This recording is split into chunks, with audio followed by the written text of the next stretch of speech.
Hello YouTubers, Alaska Prepper here. I hope you guys had a good Saturday, and I hope you have an even better Sunday today. Well, I'm just going to this is going to be a pretty quick video. There's not really a lot to go through as far as comments and questions. More comments than questions, really. But I drifted out the ones that were not repeated, or that were pretty interesting. So I'm going to start off with Salobrena, and she commented in reference to the plastic straw banning that I talked about. That back in the day, well, I commented on that during the video that the free market would take care of that if they would allow hemp production in the U.S. And she commented that back in the day, I guess this was probably before my time, that they used to have paper straws that were covered in wax.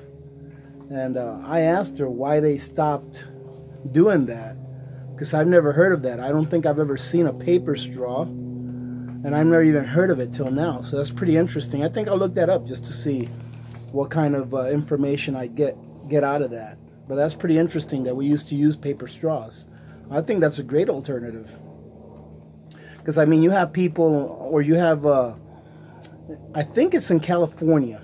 Don't quote me on this, but I think I read an article. In California, if waiters or waitresses voluntarily offer you a straw or water, that they can be fined or something like that, that the customer has to ask for water or ask for a straw in order for them to get one. So, yeah, it's pretty weird, but I think I read that somewhere. If you guys know about that, put it in the comments, because that's pretty interesting. Excuse me. Okay, Tammy Hansen, in reference to the Mountain House food review video that I did, she commented that Mountain House would be great for morale because it provides lots of flavor. And yes, I agree with it.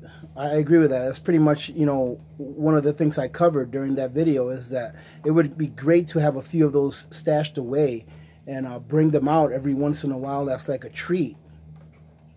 But I just had a follow-up on that, because I remember someone else had said something about that they're a little bit expensive, and I didn't remember them being so expensive. So I went over to Sportsman's Warehouse yesterday so that I can pick up a few more different kinds that I hadn't tried, so that I can review them for you guys. And I couldn't believe how much they've gone up in price. I remember the last time that I went, I bought several, and they do vary in price depending on what you get. Like, usually the breakfast meals are a little less expensive than the meals that have like meat, you know, chicken or beef in them. But I don't ever remember them being almost $10 a piece. I bought some yesterday that were like almost $10 a piece. They were $9 and change, and I was pretty flabbergasted to see how much they were. However, I did pick up a different brand that I've never seen before. That's a freeze-dried meal, and I'm going to try that out. I'm going to review that for you guys as well to see if those hold up as far as flavor and texture and all that kind of stuff. The only thing I didn't notice in the other brand that I picked up, and I forgot the name of the brand. It's not Backpacker's Pantry or something like that. I've got a couple of those and I haven't tried them yet, but I forgot the name of the brand. But they were about 2/3 the price. They ranged anywhere between $5 and like $7 a piece, whereas the Mountain House that I looked at yesterday ranged between like $6 and just shy of $10 a piece. So I'm going to review a couple of those, see what those are like. The only thing that I didn't like about that brand that I looked at, and forgive me for not remembering the name of the brand, is that their expiration date was nowhere close to Mountain House. They had an expiration on their packet of like 7 years, where Mountain House is guaranteed for 30 years. So thanks for the comment, Tammy. Here we have Hoot Owl, in reference to mortgages and being free of mortgages, that everyone should be mortgage free. And I'll tell you what, there's no better recipe for success, financially at least, for a person to never go into getting a mortgage. Now, I do understand that people do need a place to live, and depending on your situation, it may be a lot less expensive to own a mortgage than to rent.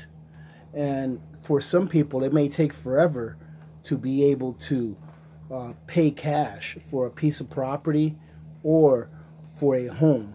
So, you know, personally for me, having a mortgage, even though I don't have one right now, and I don't plan on having one again, but personally for me, having a mortgage, that's not one of the things that I really frowned upon, because think about it, ladies and gentlemen, life is too short, you know, and some people may not have the ability or the, I don't know, the opportunity to build their own home.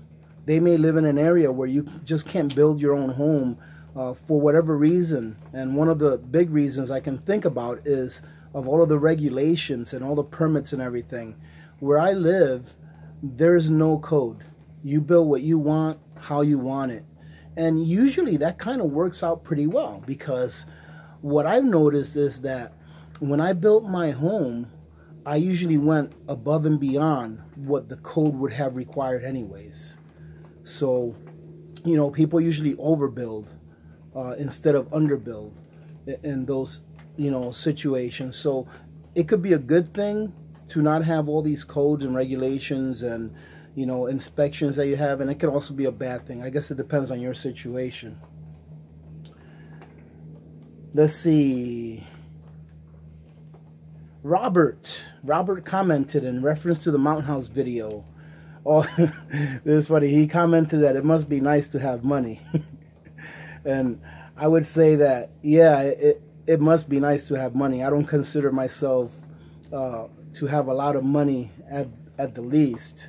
But, you know, I started thinking about that, and, you know, from doing a little bit of research that I've done in the past, and not necessarily straight research, but, you know, from watching videos and documentaries and things like that, I was looking at a video yesterday. I was watching a video about Zimbabwe and the condition that their country is in due to the financial collapse they had not too long ago. And they're going through another period of inflation because their government doesn't learn from the past, and they think that printing money is the answer to everything. But anyways, as far as like having money, in the United States, the poorest of the poor in the U.S. live a higher standard of living than probably about 2/3, or not 2/3, probably about 1/2 of the world. So I read somewhere, and from all the documentaries I've seen on like Zimbabwe, India, China. Now China, they have brought about 600 million people from poverty to the middle class in the last few years. So they're doing really good. But most, or about half the people in the world only live on $2 or less. So the video I was watching yesterday was about India, and it was about Zimbabwe. And about half of the Indian population lives on about $100 a year. Imagine that. So they live on about 30 cents a day. Can you just imagine that? And in Zimbabwe, it's even worse. In Zimbabwe, I was watching this documentary about kids that were trying to go to school, but in Zimbabwe, you have to pay for your school up front. If you don't pay for it, you can't go. And for a semester of school in Zimbabwe, for the one I was watching, the kid had to come up, his family had to come up with 50 cents. 50 cents, half of a dollar. And they couldn't come up with half of a dollar to pay for him to go to school. So, you know, I think here in the U.S., we are really naive when it comes to thinking that we are not better off than most of the world. You know, a lot of people that are poor have microwaves. They have flat screen TVs. You know, they have running water. They have refrigerators. Yeah, our standard of living is a lot higher here than most of the world. Even for our poor, their standard of living is higher than for most of the people in the world, believe it or not. But yeah, I wish I had a lot of money, because that would be great I always told my wife, if I ever became a millionaire, the best part of becoming a millionaire is that you can give away a lot of money. Because, man, giving away money is really fun, but only when you can afford it.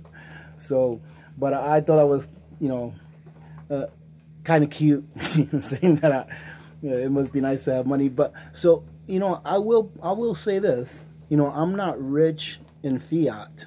I'm rich in other things. You know, of course, you know, people relate to wealth in different ways. And to me, wealth is two things. It's family and time. So I have a family that I'm very lucky to have. And now I just want to have the time to be able to spend with my family. So my dad retired when he was 62 years old.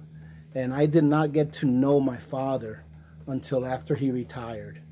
Because before then, he always worked several jobs to make sure that there was food on the table and to make sure that I had shoes on my feet. And I didn't really know him when I was a teenager. I didn't really know him when I was a young adult because he was always working.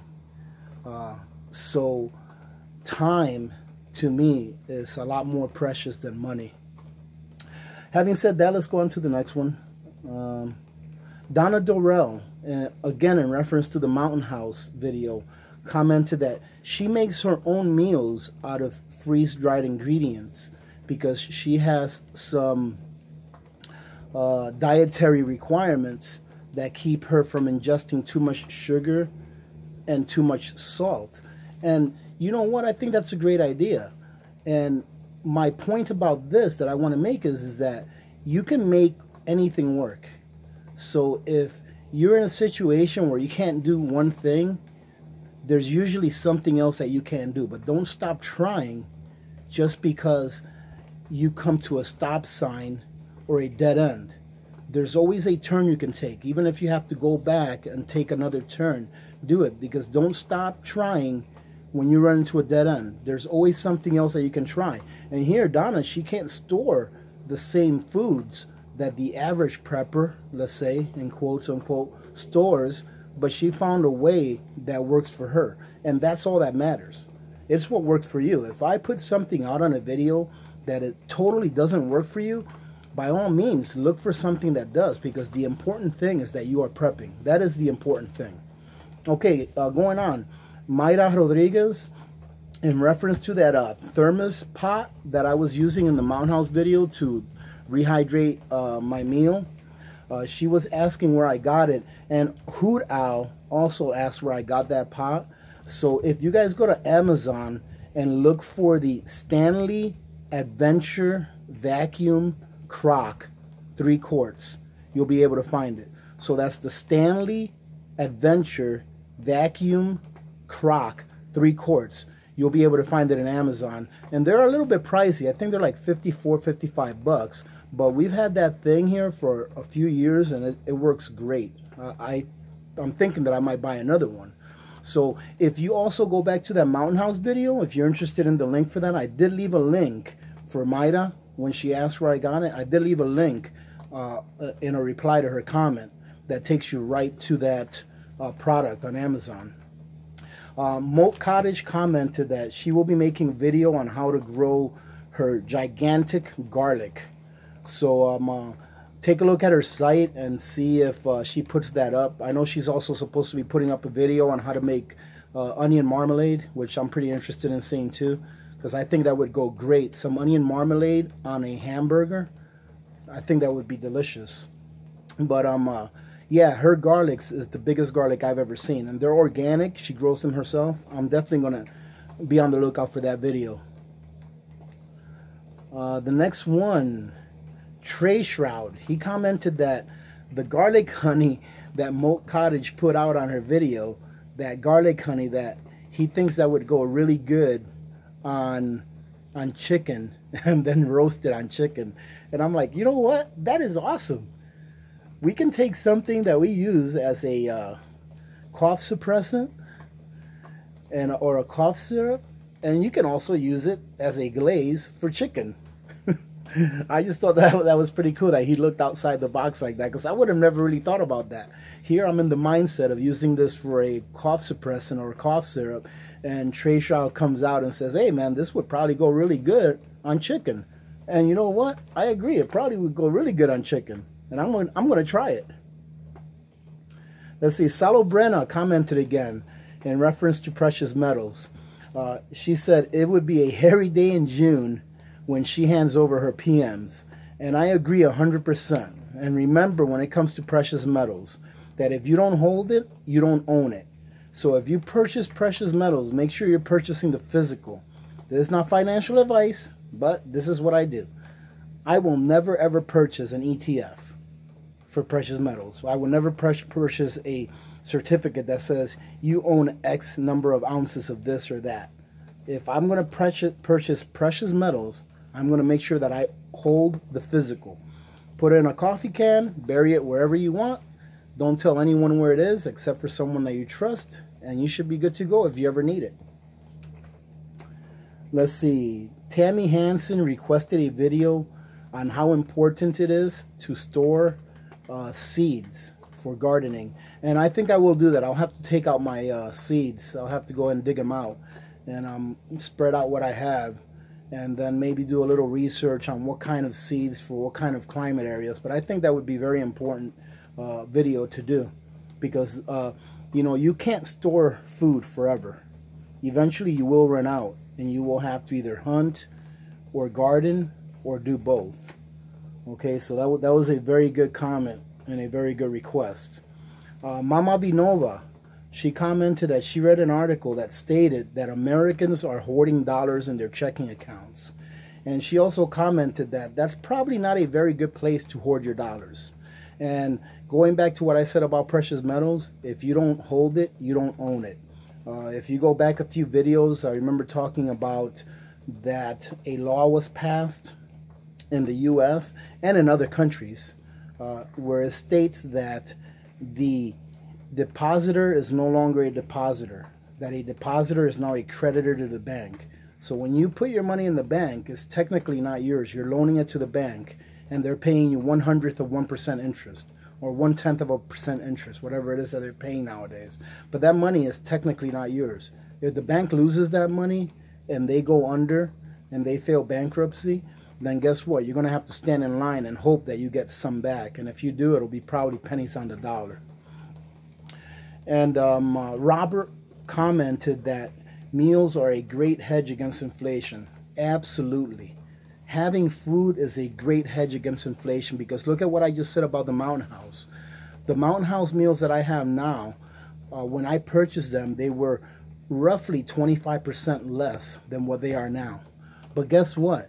Anything that you can use now or in the future, or anything that you can barter later on, that's a great hedge against inflation. Because guess what? I bet you that next year, toilet paper will be more than what it is today. All right, I bet you that next year, a can of chicken will cost more than what it costs today, in nominal terms, that is. Okay, so anything that you can barter, anything in the 5 B's of prepping, okay, beans, Band-Aids, bullets, bouillon, barter, anything that you can trade with someone is a great hedge against inflation, okay? Let's see, Virginia H. commented not to forget to prep a Bible. That is a great comment, and I agree 100%. And what I have to add to that is this. Not only a Bible, but whatever it is, if you believe in any higher power, okay? Anything that brings you calm, all right? Anything like that, you should prep. If you are religious, then you should prep a Bible, because there may come times when you need to read words out of that book that will bring you peace, inner peace, and inner comfort.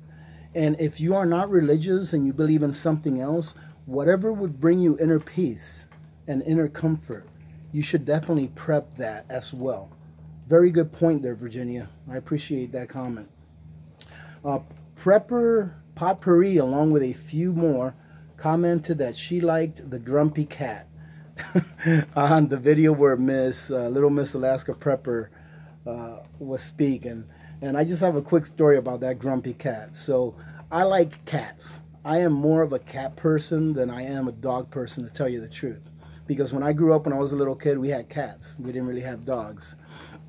So my wife doesn't want any cats in the house, which is fine. I understand, because cats, you know, they shed, and I kind of agree. You know, I kind of agree. We don't really let our dogs in the house because they shed a lot, and I really don't want, you know, pet hair all over the place. You know, yeah, it's easy to clean it, but then you have to do that every day.